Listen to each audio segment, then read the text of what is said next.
Greetings Guardians. This is Olympus Alliance. The Summer Glory season is almost here, and with it comes one of the biggest changes we've seen to the event system in quite some time. Now, before we begin, I want to make one thing very clear. Everything we'll discuss today comes directly from the official announcement. These are confirmed changes, but many of the events themselves are completely new.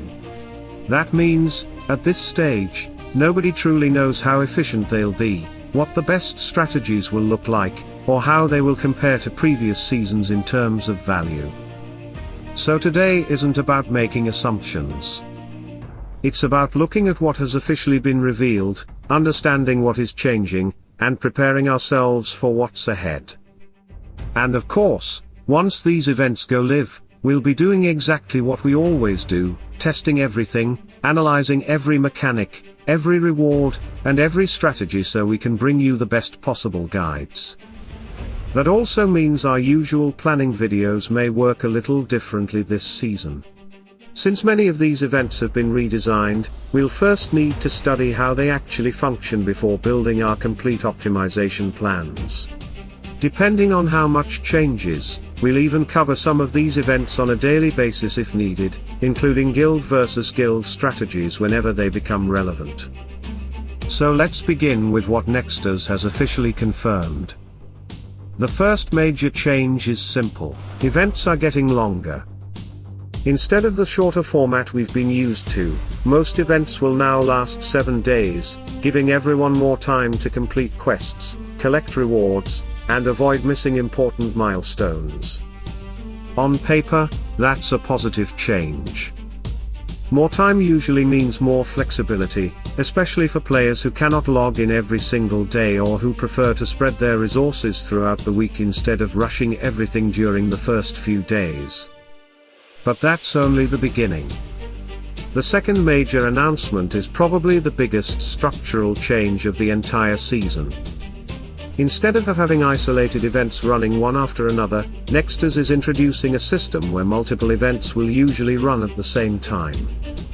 According to the official announcement, these events will normally arrive in groups of 3.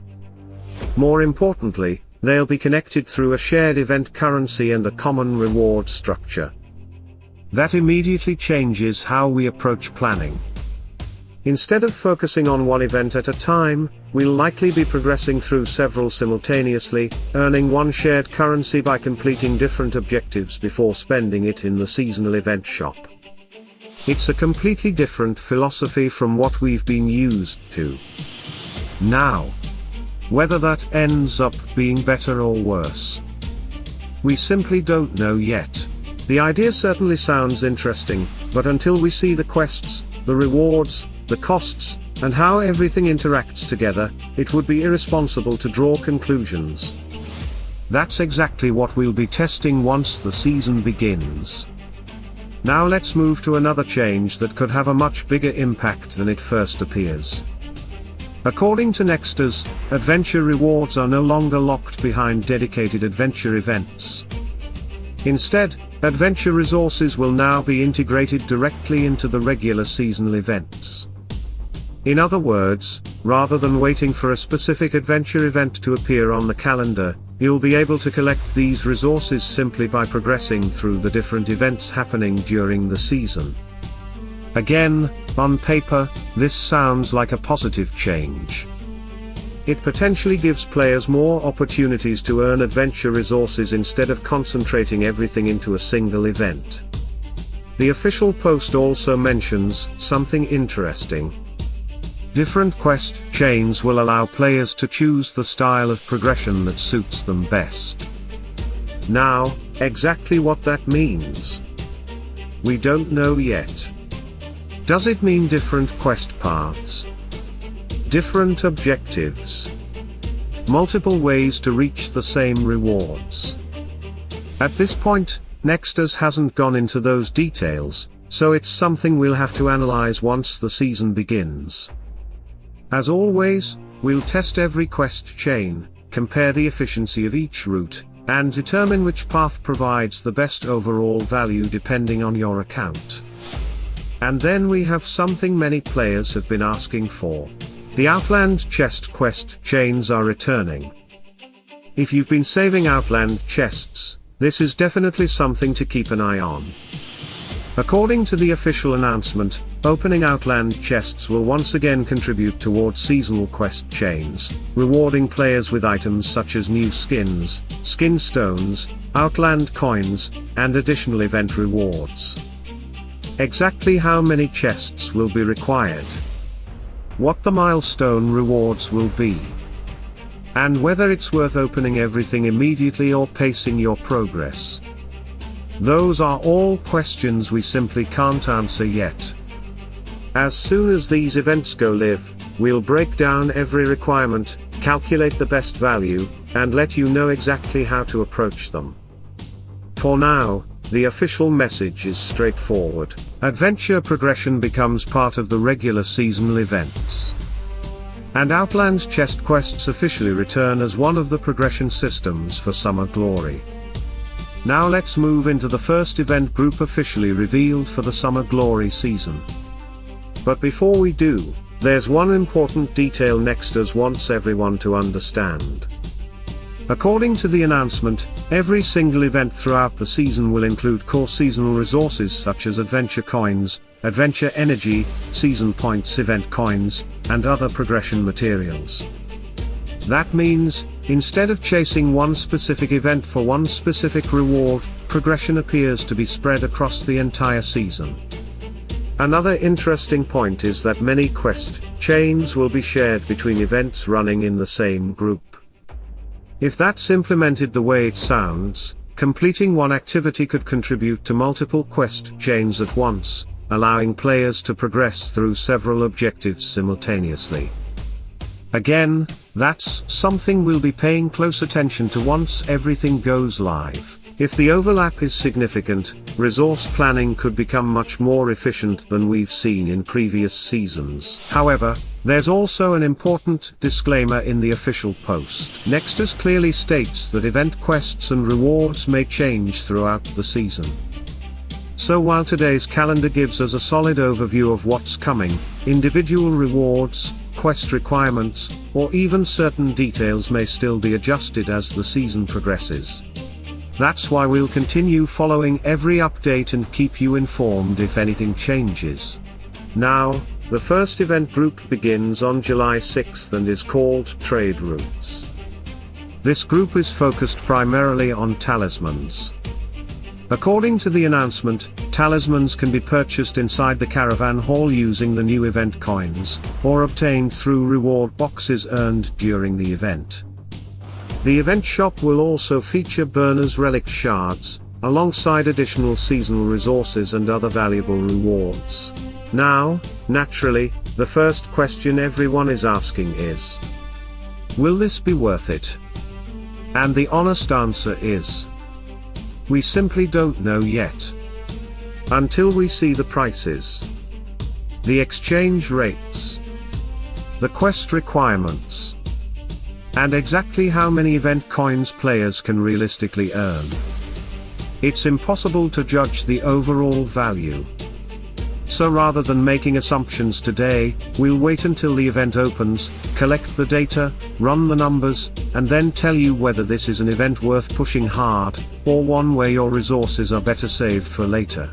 Now, before we look at the individual events themselves, Nexters also revealed the discounts that will run alongside this first event group. And if you're someone who likes planning ahead, this is definitely worth noting. During this period we'll have a 4x Emerald sale running from July 9th to July 12th, followed by an Outland chest discount from July 9th to July 11th. On July 9th we'll also see a Summoning Sphere discount, followed by an Artifact chest discount on July 10th, an Elemental Sphere discount from July 11th to July 12th, and finally a Heroic chest discount on July 12th. The interesting part isn't each discount individually. It's how they line up with the event objectives. Looking at the calendar, it seems Nexters is trying to synchronize discounts with the quest requirements, allowing players to complete multiple objectives while spending fewer resources. whether that ends up being an efficient system or simply encourages more spending. Again, we'll let the numbers decide once everything goes live. Now let's move into the first two events inside the Trade Routes group. The first one is called Roads Unlocked. According to the official announcement, rewards include large amounts of event coins, rune spheres and stones, soul stones for Om and Electo, together with several additional progression resources. To earn those rewards, players will need to complete objectives such as logging in, spending energy, using skin stones, opening summoning spheres, spending titan potions, earning VIP points and titanite, and defeating bosses as the rally leader. At first glance, these are fairly familiar objectives. Most of them are activities players already perform regularly, so the real question won't be the quests themselves. It will be the numbers behind them. How much energy? How many summoning spheres? How much titanite? Those details will ultimately determine how accessible this event is for free-to-play players and how much value everyone can realistically extract from it. The second event is called Grand Caravan. And this one immediately stands out because of its reward pool. According to the official post, players will be able to obtain Artemis Talisman, Muse Talisman, Durain's Rebirth Skin, Talisman Coins, Soul Stones for Miu and Kendall, Might Ring Red Item Fragments, Rune Spheres, and several additional rewards. That's certainly an interesting lineup. Especially for players who are still working toward those specific heroes. To complete the event, objectives include logging in, spending emeralds, sending expeditions, fighting in the arena, earning VIP points and opening tower, artifact, and outland chests. And once again, this is where planning becomes important. Several of these objectives overlap with the discounts we just looked at. So rather than rushing everything on day one, it may be much more efficient to time your spending around those discount windows. Whether that's the optimal strategy, we'll find out once we have the complete quest values and reward structure in front of us. For now, all we can say is that this first event group appears to combine familiar objectives with a completely new seasonal progression system. And that's exactly what we'll be analyzing as soon as the season begins. Now let's move into the second event group, running from July 13th to July 19th, called Balance of Power. This group focuses on upgrading honor heroes, and once again the event shop brings a wide variety of progression rewards. According to the official announcement, players will be able to collect Cornelius Soul Stones, Kendall, and Miu Soul Stones, their artifact fragments, and, once again, relic shards for heroes like Oya, Ju, Alvanna, and Liam. The first event inside this group is Defiant Edge, rewarding soul stones for Om and Electo, artifact resources, event coins, recurve bow red item fragments, and additional progression materials.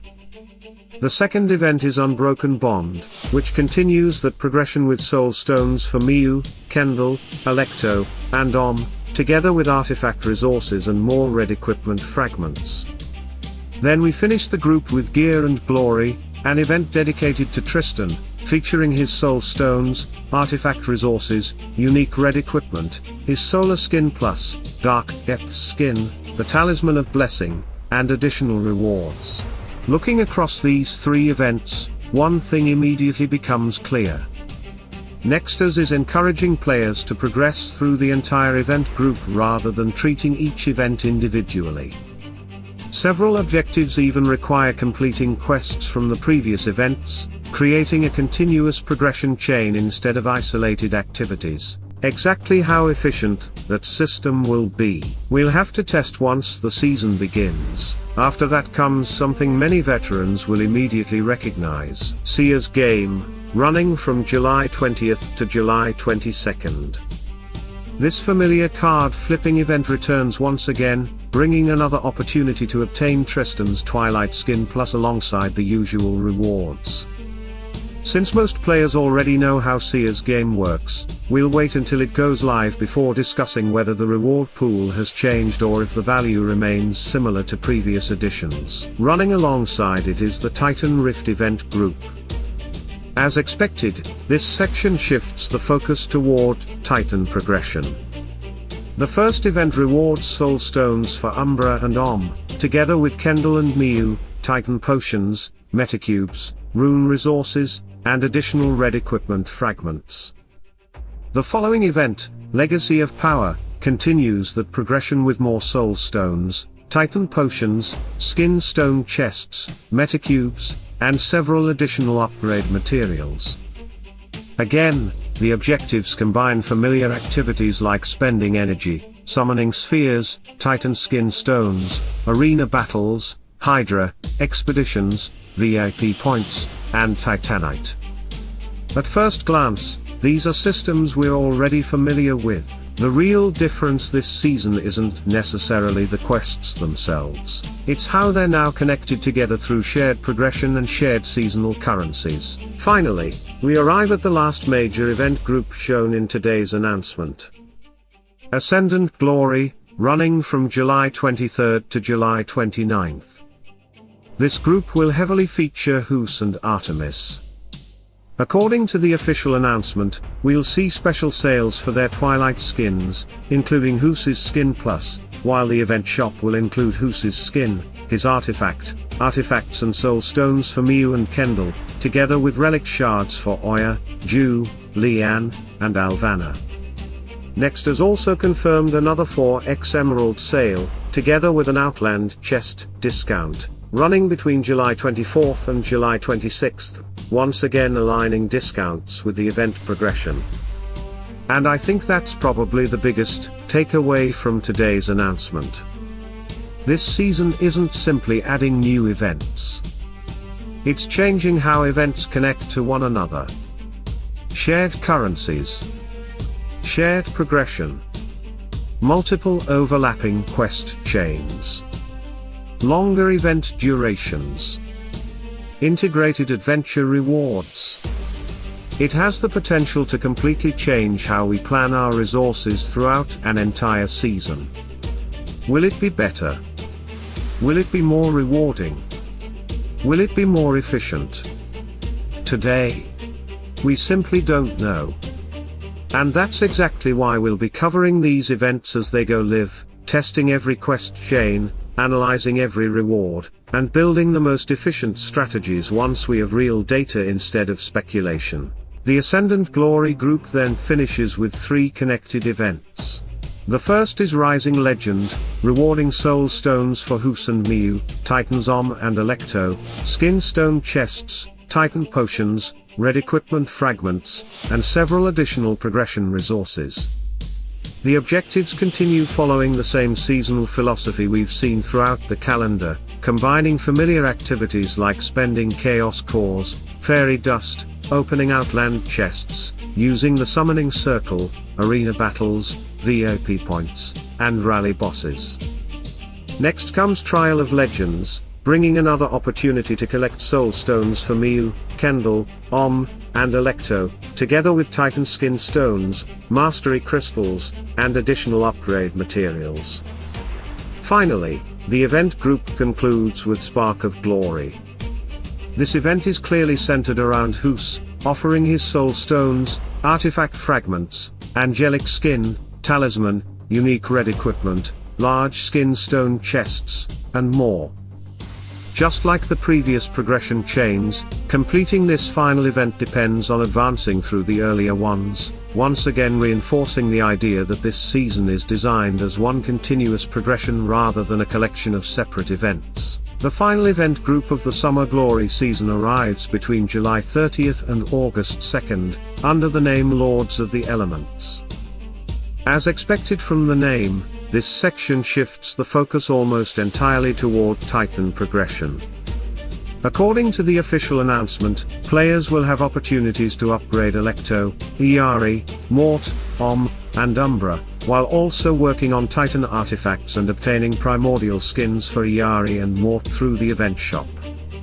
Next has also confirmed that new biomechanical skins for Iyari and Mort will become available, while the event shop continues offering relic shards for heroes like Oya, Ju, Lian, and Alvanna. Alongside the event, discounts for elemental spheres and summoning spheres will run from July 31st to August 2nd, once again matching the objectives of the event group. The 3 events inside this section continue the same structure we've seen throughout the season. Titan's Law focuses on Titan progression with Soul Stones for Umbra and Om, Titan Skin Stones, Kendall Soul Stones, Rune Resources, Artifact Materials, and Red Equipment Fragments. Elemental Tempest expands that reward pool even further, adding Mastery Crystals, Metacubes, Artifact Resources, Rune Resources, and more Soul Stones for Umbra, Om, Miu, and Kendall. And finally, United by Power closes the season with rewards centered around Electo, including her Soul Stones, Primordial Skin, Artifact, Titan Skin Stones, Titan Potions, Rune Stones, Mastery Crystals, and additional progression materials. So, after looking at the entire Summer Glory calendar, I think one conclusion is very clear. This isn't simply another season with different rewards. It's a completely different event structure. Longer events. Multiple events running simultaneously. Shared currencies. Shared progression. Adventure resources integrated into the regular calendar. And quest chains that connect one event directly into the next.